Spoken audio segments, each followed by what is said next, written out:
பாலும் தெளிதேனும் பாகும் பருப்பும் இவை நாளும் கணந்துனக்கு நான் தருவேன். கோலம் செய் துங்கக் கரிமுகத்து தூமணியே நீ எனக்கு சங்கத்தமிழ் மூன்றும் தா. ஸ்ரீ பகவதி யூடியூப் சேனல் நேயர்களுக்கு ஹரிஹர சர்மாவின் பணிவான நமஸ்காரங்கள். சக்தி ஜோதிட குழுவின் சார்பாக குரு பெயர்ச்சி பலன்கள் பார்ப்பதற்காக அடியேன் சக்தி சுவாமி ஆகிய நானும் டாக்டர் ஹரிஹர சர்மா ஐயா அவர்களும் ஆஸ்ட்ரோ KS ஐயங்கார் அவர்களும் வந்திருக்கின்றோம். இந்த குரு பெயர்ச்சியானது 11/5/2025 முதல் 26/5/2026 வரை உள்ளது. இப்போ இந்த குரு பெயர்ச்சி பலன்களை கலந்துரையாடலாக நாங்கள் 3 பேருமா பேசுகிறோம். அப்போ இந்த கலந்துரையாடல்லையும் என்னென்னு கேட்டிங்கன்னா, குரு இப்போது ரிஷபத்திலேருந்து மிதுனத்துக்கு போகிறாரு. அப்போ அந்த மிதுனத்தில் இருக்கிறதுனால ஒவ்வொரு ராசிக்காரர்களுக்கும் என்ன பலன்கள் செய்வார், அந்த ராசிக்காரர்களுக்கு குரு பார்க்கக்கூடிய இடங்களுக்கு பார்வையினுடைய பலன்கள் என்னென்ன அப்படிங்கிறத பற்றியும் இப்போ விரிவாக 11/5/2025 26/5/2026 வரலும் சற்றேறக்குறைய குரு பகவான் 360 நாள் இடம் மாறுறாரு. அவர் என்ன ராசிக்குலேருந்து என்ன ராசிக்கு இடம் மாறுறாரு அப்படின்னாக்க, மிருகசிருஷம் 2ஆம் பாதத்திலேருந்து மிருகசிருஷம் 3ஆம் பாதத்துக்கு மாறுறாரு. அடுத்தது அன்றைய தினத்தில் நம்ம எல்லாமே பலன் பார்க்குறது எல்லாமே கோல்சார பலன்கள் தான் பார்க்குறோம். இந்த வருஷ பலன்கள் பார்க்கும்போது கோல்சார பலன்கள் பார்க்குறோம். அந்த காலகட்டங்களில் சந்திரன் நிற்கிற இடம் அப்படின்றத பொறுத்தளவுக்கு சுவாதி நட்சத்திரம் துலா ராசியில் நிற்கிறாரு. இப்போ இந்த காலகட்டங்களில் குருவுடைய பலன்கள், குருவுடைய பார்வை பலன்கள் என்னென்ன அப்படின்றத பற்றி நம்மளோட KS ஐயங்கார் அவங்க சொல்லுவாங்க. ஐயா, அதாவது குரு அப்படின்னு சொல்லும் பொழுதே பார்த்தாலேயானால், குரு அப்படின்றவர் அதீத சுபர். ஜோதிட சாஸ்திரத்தில் குருவை மிகப்பெரிய சுபராக சொல்லியிருக்கோம். அவர் பார்த்த இடமும் நிற்கும் இடம் எதுவாக இருந்தாலும் ஒரு பெரிய சுபத்தன்மையை ஏற்படுத்தக்கூடியவர். எந்த ஒரு காலகட்டத்திலும் ஒன்று சுபத்துவத்தை கொடுப்பார், இல்லைன்னா அவர் எந்த பலன்களும் கொடுக்காம தான் இருப்பார். அதனால் மிச்ச கிரகங்கள் மாதிரி அசுப பலன்கள் கொடுக்கக்கூடிய வாய்ப்புகளே குருவுக்கு கிடையாது. இதை தவிர பார்த்தாலேயானால், எதுக்காக குரு அப்படின்னு நம்ம சொல்கிறோம், குரு பெயர்ச்சி ரொம்ப முக்கியம் அப்படின்னா, குருன்றவர் தன காரகன். காரகத்தில் மிகவும் பிரசித்தியாக சொல்லக்கூடியது பணம். எது எடுத்தாலும் பணம் இல்லாமல் பணம் இல்லாததுக்கு இந்த உலகம் இல்லைன்னு சொல்லக்கூடியதுனால, பொருள் இல்லாருக்கு இவ்வுலகம் இல்லை, அருள் இல்லாருக்கு அவ்வுலகம் இல்லைன்னு சொல்லக்கூடியது. ஆனால் பொருளை அதிகமாக சேர்க்கணும் அப்படின்னா குருவினுடைய ஆசீர்வாதம் இருக்கணும். பொருளை செலவு பண்ணுறதுக்கு வேணால் சுக்கிரனோட ஆசீர்வாதம் இருக்கலாம். குரு பணத்தை அதிகமாக கொடுக்கக்கூடியவர். அதனால் பார்த்தாலேயானால் பணத்திற்கு அவரே காரகத்துவம் பெறார். அதனால் தன காரகன்னு சொல்லக்கூடியவர் குரு. சரி, அதை தவிர பார்த்தீர்களேயானால் குருவுக்கு இன்னொரு பெரிய விஷயம் இருக்குது. உங்களுடைய குலம் விருத்தி ஆகணும் அப்படின்னா குரு பகவான் மட்டுமே துணை. ஏன்னா குரு தான் புத்திர காரகன்.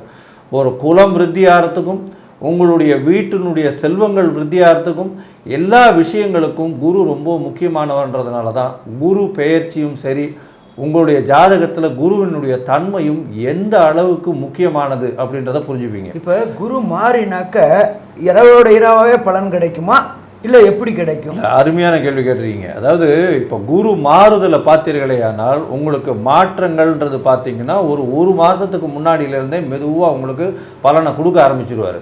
அதை தவிர 11/5 அன்னைக்கு அவர் மாறுறார் அப்படின்னும் போது பார்த்தீங்கன்னா அன்னையிலிருந்தே உங்களுக்கு எல்லா விதமான சௌபாகியங்களும் சேர்ந்தே தீரும்.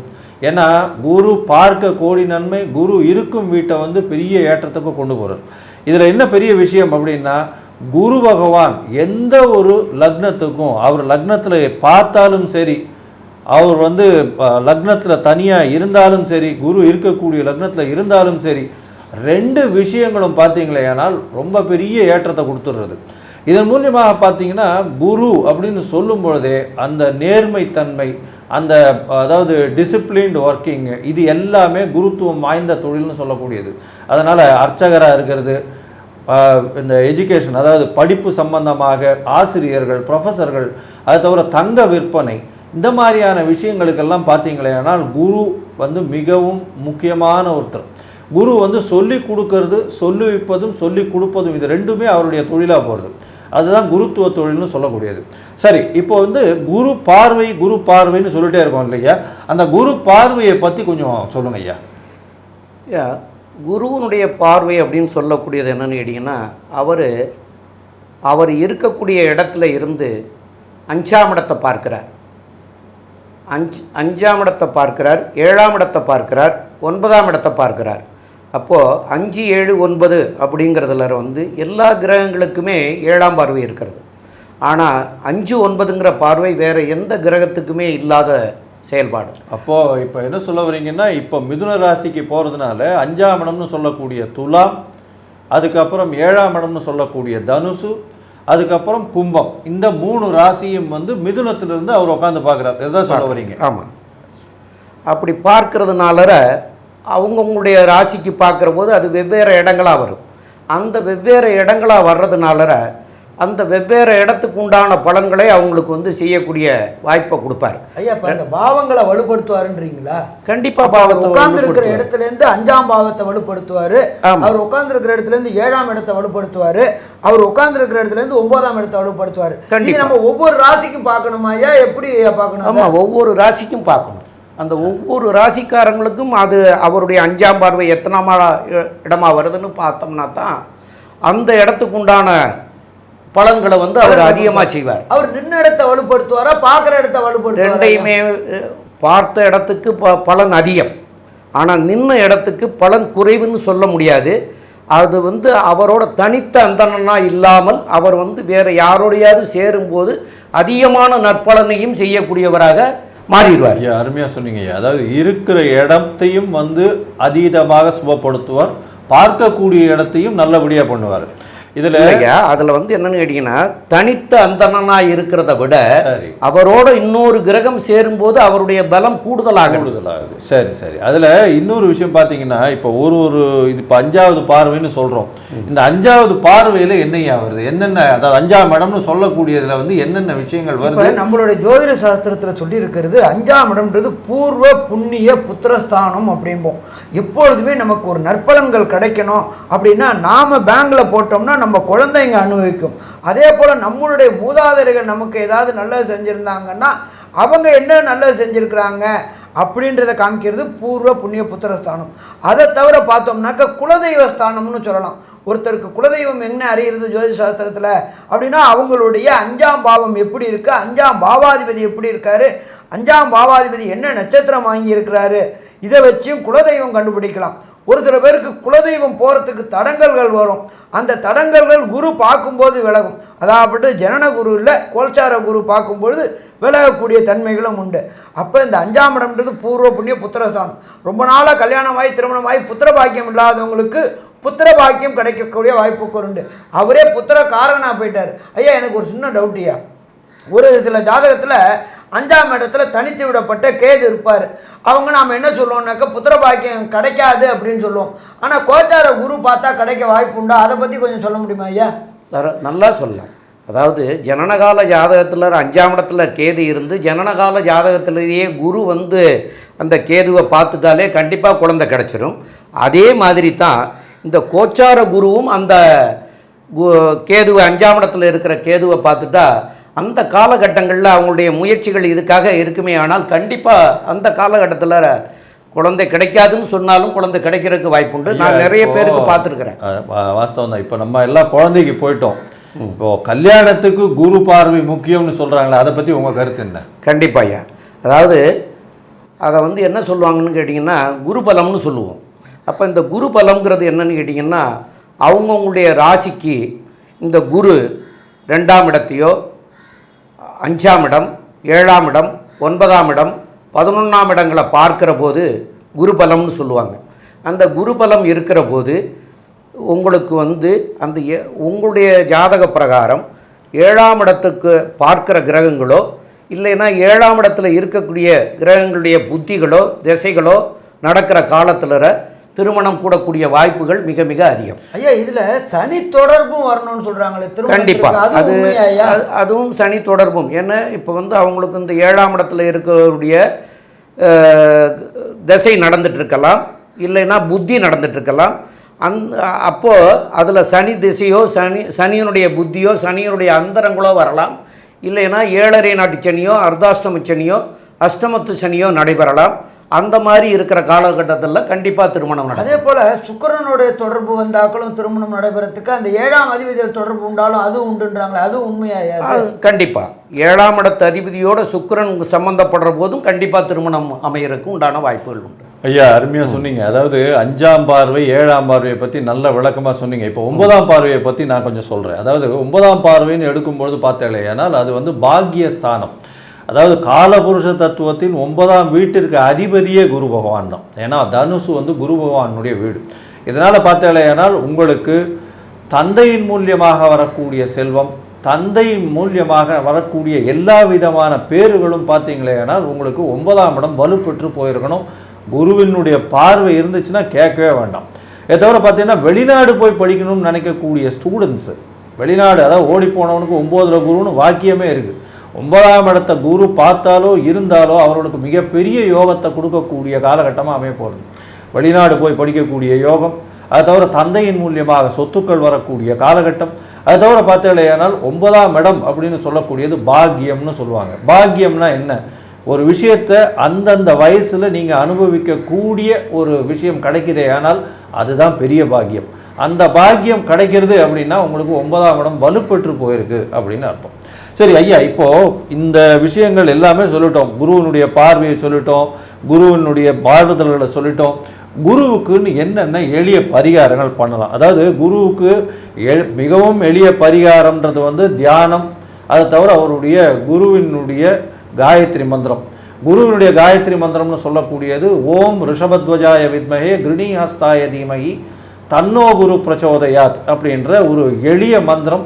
ஒரு நாளைக்கு 3 தடவை சொல்கிறதும், இந்த குரு பெயர்ச்சி அடுத்த குரு பெயர்ச்சி வரலும் டெய்லி சொல்கிறது. அதை தவிர வியாழக்கிழமை குரு ஹோரை காலை சூரிய உதயத்தின் முதல் மணி நேரம் அப்படின்னு சொல்லக்கூடியது குரு ஹோரை. அந்த குரு ஹோரையில் நீங்கள் இதை சொன்னீங்களே, ஏன்னால் தூங்கி எழுந்திரிச்சு உங்களுடைய காலை கடனை முடிச்சுட்டு கண்டிப்பாக குளிச்சுட்டு நீங்கள் சொல்லுவீங்கன்னா உங்களுக்கு குருவினால் வரக்கூடிய பிரச்சனை எதுவாக இருந்தாலும், குருவால் வரக்கூடிய பிரச்சனை என்ன இருக்கும்? ஏற்கனவே சொன்னோம், தனக்காரகன்னு சொன்னதுனால பைசாவுக்கு பிரச்சனையை கொடுப்பாரு. உங்களுக்கு பிரச்சனையாக இருந்ததுன்னா, இல்லைன்னா கடனை அதிகமாக வாங்க வைப்பார், இல்லை கடன் மூலியமாக பிரச்சனை வரும். புத்திரக்காரகன் குழந்தைகள் மூலியமாக பிரச்சனை வரும். இல்லைன்னா குழந்தை பிறக்கிறதுக்கு பார்த்துட்டு இருக்கவாளுக்கு அந்த இதுக்கு மெடிக்கல் ட்ரீட்மெண்ட் போகிறவாளுக்கு அவளுக்கு கொஞ்சம் பிரச்சனை வரக்கூடிய வாய்ப்பு. ஸோ இதை தவிர இந்த காயத்ரி மந்திரம் தவிர வேறு என்னென்ன எளிய? நம்மளுடைய இந்து சமயத்தில் அவங்கவுங்க பிறப்புக்கு அடிப்படையில் ஒவ்வொரு குருமார்கள் இருப்பாங்க, சமய குருமார்கள் இருப்பாங்க. அப்போ அந்த சமய குருமார்களை இந்த குரு பயிற்சிக்கு அப்புறம் கண்டு தொழுதுட்டு வர்றது ரொம்ப சிறப்பாக இருக்குமா? சிறப்பாக இருக்கும். சரி, இதை தவிர மடாதிபதிகள், அதே போல் சமய குருமார்கள், இதை தவிர படிக்கிற குழந்தைகளுக்கு பொறுத்தளவுக்கு புஸ்தகம் வாங்கி கொடுக்கறது, அதே போல் சுவாமிக்கு பொறுத்தளவுக்கு மாலைகள், அதுவும் வெள்ளை தொடர்புடையது, மஞ்சள் தொடர்புடைய மாலைகள், அதே போல் குரு காயத்ரி நீங்கள் சொன்னீங்க, குரு காயத்ரி சொல்லலாம். குரு பகவானை வணங்குறது, குருவுடைய அதிதேவதையான தட்சிணாமூர்த்திக்கு வாரம் வியாழக்கிழமை வியாழன் ஹோரையில் ஒரு 54 எண்ணிக்கை இல்லாட்டி 108 எண்ணிக்கை உள்ள வெள்ளை மூக்கு கடலை மாலை, அதாவது வெள்ளை கொண்டக்கடலை மாலை போடலாம். அதே போல் மாதத்துக்கு ஒரு ட்ரிப்பு வெள்ளை கொண்டக்கடலை சுண்டலை பண்ணி சுவாமிக்கு நைவேத்தியம் பண்ணிவிட்டு அதை பக்தர்கள் விநியோகிக்கும் போது வாய் வாழ்த்தாட்டாலும் வயிறு வாழ்த்தும் அப்படிங்கிற மாதிரி அந்த எளிமையான பரிகாரங்கள் செய்யும்பொழுது கண்டிப்பாக இந்த குருவுடைய தாக்கம் கூடும். குருவுடைய ஆதிக்கம் வந்துருச்சு, நம்மளுடைய மத குருமார்களுடைய அருளாசி கிடைச்சிடுச்சு அப்படின்னாலே தொடர் முன்னேற்றம் இருக்குமா? தொடர் முன்னேற்றம் இருக்கும். ஐயா, இவங்க 9ஆம் பாவம் சொன்னாங்க, இந்த 9ஆம் பாவம் வந்து உயர்கல்விக்குன்னு சொல்லலாமா ஐயா? கண்டிப்பாக உயர்கல்விக்குன்னு சொல்லலாம். 9ஆம் இடத்தை குரு பார்க்குற போது உயர்கல்விகள் வந்து அவங்களால நல்லா படிக்க முடியும். அதே நேரத்தில் அவங்களுடைய ஜாதகத்திலையும் அவங்களுடைய தசாநாதன், புத்திநாதன், அந்தரநாதன் இதெல்லாம் வந்து சரியாக இருக்கும் பட்சத்தில் இந்த 9 குரு பார்க்குற போது அந்நிய தேசமே போய் ஐயா படிக்க முடியும்னு சொன்னாங்க. ஏன்னு கேட்டால் அவரே வந்து காரகத்துவத்தில் 12க்கும் உடையவர். அதனால் வந்து கடல் கடந்து போய் படிக்கிறதுக்கும் வாய்ப்புகளை கொடுக்கக்கூடிய வாய்ப்புகள் மிக அதிகம். ஐயா, இந்த உயர்கல்வின்னு வரும்போது நம்ம காம்படிட்டிவ் எக்ஸாம் சொல்கிறோம்ல, நீட்டு, ஐஐடி, ஜேஇஇ, அரசு தொடர்புடைய வேலை, டிஎன்பிஎஸ்சி, யூபிஎஸ்சி, இது எழுதுகிறவங்களுக்கும் குரு ஒரு அருள் கிடைக்கிறதுக்கு ஏதாவது கண்டிப்பாக இருக்கு ஐயா. கண்டிப்பாக இருக்கிறது. ஏன்னு கேட்டால் 9ஆம் இடம்ங்கிறது பாக்கியம் அப்படின்னு சொன்னோம், பாக்கியஸ்தானம் அப்படின்னு. அப்போ பாக்கியம், அப்போ அந்த பாக்கியத்தை அடையக்கூடிய காலம். அப்போ 9ஆம் இடத்தையே குரு பார்த்தாலும் 9ஆம் இடத்திலே குரு இருந்தாலும் அந்த பாக்கியங்கள் வந்து நிச்சயம் அவங்களுக்கு கிடைக்கிறதுக்கு உண்டான வாய்ப்பு. அதாவது 9ஆம் இடம் அப்படின்னு சொல்லக்கூடியது வந்து தந்தை வழி முப்பாட்டனார் அவங்கெல்லாம் பூர்வ ஜென்மத்தினுடைய அது எல்லாத்தையுமே எடுக்கலாம். அப்படி இருக்கும்போது பார்த்தீங்கன்னா 9ஆம் இடம் வலுப்பெற்று போச்சுன்னா அவர்கள் மூதாதையர்களுடைய ஆசீர்வாதங்கள் ரொம்ப அதிகமாக இருக்கும், எந்த ஒரு விஷயத்திலையும் தடைகள் இல்லாமல் இருக்கும். சரி ஐயா, இப்போ நம்ம வந்து குரு பெயர்ச்சியினுடைய முதல் கட்டம் பார்த்துட்டோம். இப்போ ஒரு ராசியாக நம்ம வந்து குரு பெயர்ச்சி மேஷம் முதல் மீனம் வரை எப்படி இருக்க போகுது அப்படின்றத வந்து இப்போ ஒன்றா பார்க்கலாம். மீன ராசியின் அதிபதியே குரு. ஸோ அப்போது இப்போ வந்து குரு பெயர்ச்சின்னு பார்க்கும்பொழுது மீன ராசியின் அதிபதியினுடைய குரு அவருடைய ராசிக்கு 3ஆம் இடத்துலேருந்து 4ஆம் இடத்துக்கு போகிறார். ஒரு கேந்திரத்திலிருந்து இன்னொரு கேந்திரத்துக்கு போகிறது மிகவும் சிறப்பு. இருந்தாலும் பார்த்தேனால் உங்களுடைய ராசிக்கு பார்த்தேன்னா 8, 10, 12 இந்த 3 ஸ்தானத்தையும் வந்து வேற குரு பார்க்குறார். குரு பார்த்த இடங்கள் மிகப்பெரிய ஏற்றத்தை கொடுக்க போகிறது. இது 4ஆம் இடத்துல போய் குரு இருக்கிறதுனால உங்களுடைய கல்வி நல்லபடியாக வளரக்கூடிய வாய்ப்பு, அதாவது இளநிலை கல்விகள் எல்லாமே நல்லபடியாக இருக்கும். தாயின் உடல்நிலையில் நல்ல ஒரு ஏற்றம் இருக்கக்கூடிய காலகட்டம். பணவரவின் மூலியமாக உங்களுக்கு புதிய வீடு மனை வாங்கக்கூடிய பாக்கியங்கள் நிச்சயமாக வரும். ஏன்னா 4ஆம் இடத்துலேயே ராசிநாதன்.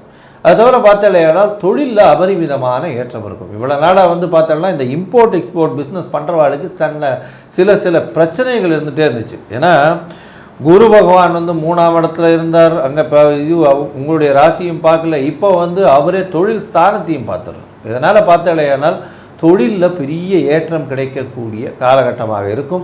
அந்நிய செலாவணிகள், ஏன்னா 8ஆம் இடத்தையும் பார்த்துடுறார், அந்நிய செலாவணிகளை அவர் வந்து நிச்சயமாக இம்போர்ட் எக்ஸ்போர்ட் பிஸ்னஸ் மூலியம் பண்ணுறவாளுக்கெல்லாம் பெரிய ஏற்றம், கோடீஸ்வர யோகம். அதை தவிர வந்து பார்த்தோன்னா இந்த கடல் வாழ் பிராணிகள்னு சொல்லக்கூடியது அது வந்து ஏற்றுமதி இறக்குமதி பண்ணுறவங்களுக்கெல்லாம் பெரிய ஏற்றம் இருக்கும்.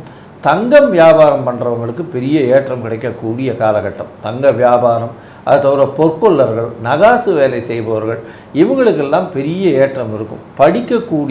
படிப்பு சொல்லி வைக்கக்கூடிய ப்ரொஃபஸர்ஸு, டீச்சர்ஸு, அது தவிர வந்து இந்த எஜுகேஷன் ஆப் விற்கிறவங்க, இந்த எஜுகேஷன் இண்டஸ்ட்ரின்னு ஒரு பெருசாக தனியாக வளர்ந்துட்டே வருது, எஜுகேஷன் இண்டஸ்ட்ரின்னு. அந்த இண்டஸ்ட்ரியில் இந்த ஆப் விற்கிறது, டியூஷன் சென்டர்ஸு, இதெல்லாம் வச்சுருக்கிறவங்க, இவங்களுக்கெல்லாம் பெரிய ஏற்றம் கிடைக்கும்.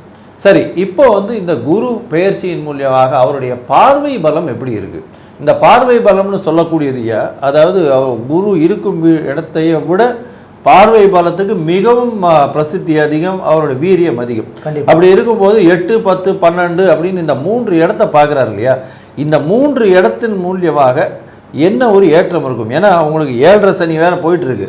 அதனால் இப்போ வந்து இவ்வளோ நாளாக தேவையற்ற செலவுகள் இருக்கும், இப்போ சுப செலவுகள் இருக்கும். ஏன்னா குருவே பார்க்குறாரு, அதனால் சுப செலவுகள் இருக்கக்கூடிய காலகட்டம். இப்போ இந்த பார்வை பலத்தினால என்னென்ன மாற்றங்கள் நிகழும் சொல்லுங்கள். ஐயா, நல்ல கேள்வி கேட்டீங்க. குருவை பொறுத்தளவுக்கு விசேஷமான பார்வை 4ஆம் இடத்துல இருந்துட்டு அவருடைய 5ஆம் பார்வையாக உங்களுடைய ராசிக்கு 8ஆம் இடமான துலாத்தை பார்க்குறார். 8ஆம் இடம் அப்படின்றது ஜோதிட சாஸ்திரத்தில் மறைவு ஸ்தானம் அப்படிம்போம். அப்போ மறைவு ஸ்தானம்னா என்ன சாமி அப்படின்னாக்கா மறைஞ்சு வாழ்கிறதுனா அப்படி கிடையாது. தொழில் நிமித்தமாக வெளியூர், வெளிமாநிலம், வெளிநாடு போயிட்டு அந்நிய டாலரில், திர்ஹாமில், யுவானில் அத்தனையிலையும் அள்ளி கொண்டு வரக்கூடிய காலகட்டம். சாமி நல்ல வயிற்றில் பாலை வார்த்தீங்களே, கண்டிப்பாக 8 அப்படின்றது மறைவுன்னா பயப்பட வேண்டிய தேவையில்லை. தான் இருக்கின்ற இடத்தை விட்டு வெளியில் போயிட்டு சம்பாதிக்கக்கூடிய காலகட்டம். அதை தவிர லாட்ரி, ரேஸு, ஸ்பெக்குலேஷன்ஸு, பிட்காயின்ஸு, இதில் எல்லாத்துலேயுமே எதிர்பார்த்ததுக்கு மேலே அபரிமிதமான வருமானம் கிடைக்கக்கூடிய காலகட்டம். சரி, இதை தவிர அவர் என்ன பண்ணுறாரு, சப்தம பார்வையாக அவருடைய இன்னொரு வீடான தனுரை பார்க்குறார். அப்போ 10ஆம் இடம் வலுப்பெறுது. ஒருத்தருக்கு நமக்கு உத்தியோகம் புருஷ லட்சணம்னு அந்த காலத்தில் சொல்லிட்டு இருந்தாங்க. இப்போ உத்தியோகம் 2 பேரோட லட்சணமும், ஆணுக்கும் சரி பெண்ணுக்கும் சரி எல்லாத்துலேயுமே சரிநிகர் அப்படின்றாங்க. அப்போ இப்படி ஏற்பட்ட காலகட்டங்களில் இந்த மீன லக்னத்தை அதிபதியாக கொண்ட பூரட்டாதி, உத்திரட்டாதி, ரேவதி நட்சத்திரக்காரங்களுக்கு அத்தனை பேருக்குமே உத்தியோகத்தில் ஒரு நிம்மதியான தன்மை, என்ன சாமி நிம்மதின்றீங்களே, எப்போ நிம்மதி வருதோ ஆட்டோமேட்டிக்காக பணம் வரும். நம்ம போய் நெருப்பில் உட்காந்துருக்க மாதிரி உட்காந்துட்டு இருந்தோம்னாக்க நம்ம மனமும் கொதிக்கும், படபடப்பு தன்மை இருக்கும். ஃபஸ்ட்டு ஒர்க்கில் நிம்மதி வரும், அதுக்கு அடுத்தது பணம் வரும். எப்படி பணம் கொட்டும்? தனக்காரகனே 10ஆம் இடத்தை பார்க்குறாரு. தொழில் பண்ணக்கூடியவங்களுக்கு கடுமையான ஏற்றமாக இருக்கும், கொஞ்சம் நஞ்ச ஏற்றம் கிடையாது. தொட்டதெல்லாம் பொண்ணாகக்கூடிய காலகட்டங்கள், வச்சதுக்கெல்லாத்துக்கும் விடிவு கிடைக்கக்கூடிய காலகட்டங்கள். சரி, அதை மட்டும்தான் பார்க்குறாரா? அவர் பார்க்குறது 12ஆம் இடத்தை பார்க்குறாரு. 12ஆம் இடத்தை பார்க்கறதுனால, பிரகஸ்பதியான குரு 12ஆம் இடத்தை பார்க்கறதுனால என்னென்ன நன்மைகளை தருவார், என்னென்ன தீமைகளை தருவார்னு கொஞ்சம் ஐயா சொல்கிறீங்களா? ஐயா கண்டிப்பாக சொல்லுவோம். அதாவது 12ஆம் இடத்துல வந்து சனியும் ராகுவும் இருக்கிறாங்க. அப்போ அதை வந்து விரயஸ்தானம்னு சொல்லக்கூடியது. அந்த விரயஸ்தானத்தில் 7.5 சனியும் நடக்கிறது. அப்போ விரயஸ்தானத்தில் சனியும் இருக்கார், ராகுவும் இருக்கார். விரயங்கள் வந்து அதிகமாக விரயங்கள் ஆகக்கூடிய காலம் அப்படின்னு சொல்லணும். ஆனால் இருந்தாலும் குருவினுடைய பார்வையாக, அந்த 9ஆம் பார்வையாக அந்த 11ஆம் இடத்தை பார்க்கறதுனால கொஞ்சம் ஆஃப் ஆகிறதுக்கு உண்டான வாய்ப்புகள் உண்டு. இருந்தாலும் அவங்க 2 பேர், சனி ராகு அப்படின்றது 2 தீய கிரகங்கள். குரு சுபகிரகம் ஒருத்தர் தான். அப்போ 2 பேரையும் சமாளிக்கணும். அப்போ 2 பேரையும் சமாளிக்கிறதுக்கு முடியாது. அதனால் கண்டிப்பாக சிரமங்கள் இருக்கத்தான் செய்யும். ஆனால் சமயோஜித புத்தியோடு நீங்கள் பொழைச்சிங்கன்னா கண்டிப்பாக இந்த காலகட்டத்திலையும் அவங்க சொன்னது மாதிரியா ஜெயிக்கிறதுக்கு உண்டான வாய்ப்புகள் வந்து மிக அதிகம். ஐயா, அதாவது அது நீங்கள் சொல்கிறது கரெக்டு. இருந்தாலும் இந்த காலகட்டத்தில் பார்த்தீங்கன்னா இந்த மீன ராசிக்காரர்களுக்கு தொழில் ஸ்தானத்தில் பெரிய மாற்றங்கள் வரப்போகுது. ஏன்னா தொழில் ஸ்தானத்தில் இவ்வளோ நாளாக சுணக்கம் இருந்ததுனால ராசிநாதனே 4ஆம் இடத்துலேருந்து 10ஆம் இடத்தை பார்த்துடுறார். அதனால் தொழிலில் பார்த்தீங்கன்னா அதுவும் வந்து இம்போர்ட் எக்ஸ்போர்ட் பிஸ்னஸாக இருக்கட்டும், தங்கம் முதலான பிஸ்னஸாக இருக்கட்டும், இந்த மாதிரியான வியாபாரத்தில் பெரிய மாற்றங்கள் ஏற்றங்கள் இருக்கக்கூடிய காலகட்டமாக இருக்குது. அதுவும் வந்து வெளிநாட்டிலேருந்து பணம் வரக்கூடிய வாய்ப்புகள் நிச்சயமாக அதிகம். வெளிநாட்டினுடைய முதலீடுகள் அதிகமாக இருக்கக்கூடிய வாய்ப்புகள் நிச்சயமாக இருக்கும். சரி, இந்த காலகட்டத்தில் ஒருவேளை தசாபுக்தி சரியில்லைன்னா எந்த மாதிரியான ஒரு கோவிலுக்கு போனால் அவங்களுக்கு வந்து இந்த குரு பயிற்சியினுடைய எல்லா விதமான வெற்றிகரமான பலனும் வரும்னு சொல்லுங்கள். கண்டிப்பாக. அதாவது அவங்களுக்கு தசாநாதன், புத்திநாதன், அந்தரநாதன், சூட்சமநாதன் இதுகளில் ஏதாவது ஒன்று சரியில்லாமல் இருக்கும் பட்சத்திலையும் அவங்க வந்து காஞ்சிபுரம் சைடில் அரக்கோணத்துக்கு கொஞ்சம் முன்னாடியாகவே கோவிந்தவாடி அகரம்னு ஒன்று இருக்குது. அரக்கோணம் காஞ்சிபுரத்துக்கு சம்மந்தம் இல்லை, அரக்கோணத்துக்கு பக்கத்தில் தான் வரும். அந்த கோவிந்தவாடி அகரத்தில் போய் வியாழக்கிழமைகளில் போயிட்டு வழிபட்டுட்டு வர்றதும், அங்கே தீபம் ஏற்றி வழிபடுறது, அர்ச்சனை பண்ணி வழிபடுறது எப்படி வேணாலும் பண்ணுங்கள். வியாழக்கிழமையில் போய் பண்ணிட்டு வாங்க. கண்டிப்பாக வந்து உங்களுக்கு இந்த தசாநாதன், புத்திநாதன், அந்தரநாதன், சூட்சமநாதனில் ஏதாவது சந்தேகம் ஐயா. இந்த காஞ்சி மகாபெரியவர் சந்திரசேகர சுவாமி நிறுவன கோயில் அது ஆமாம், அதுதான் அந்த கோயில் தான். அது வந்து காஞ்சி பெரியவாளே வந்து ஏற்படுத்தினது. அங்கே பண்ணிட்டு வந்தீங்கன்னா கண்டிப்பாக அங்கே போயிட்டு வந்தாலே உங்களுக்கு வந்து மனக்லேசங்கள்லாம், தடுமாற்ற நிலையெல்லாம் மாறக்கூடிய வாய்ப்புகள்லாம் இருக்கும். அதனால் அங்கே போயிட்டு வர்றது. அப்புறம் ஐயா வேறு என்ன கேட்கணும்னு நினைக்கிறீங்களா? கேளுங்க. மீன ராசிக்கு எல்லாமே நம்ம நல்லது சொல்லியிருக்கிறோம். பட் ஆனாலும் 7.5 சனியும் நடந்துகிட்டு இருக்கு. அதுலேயும் 7.5 சனியில் விரய சனி நடந்துகிட்டு இருக்கு.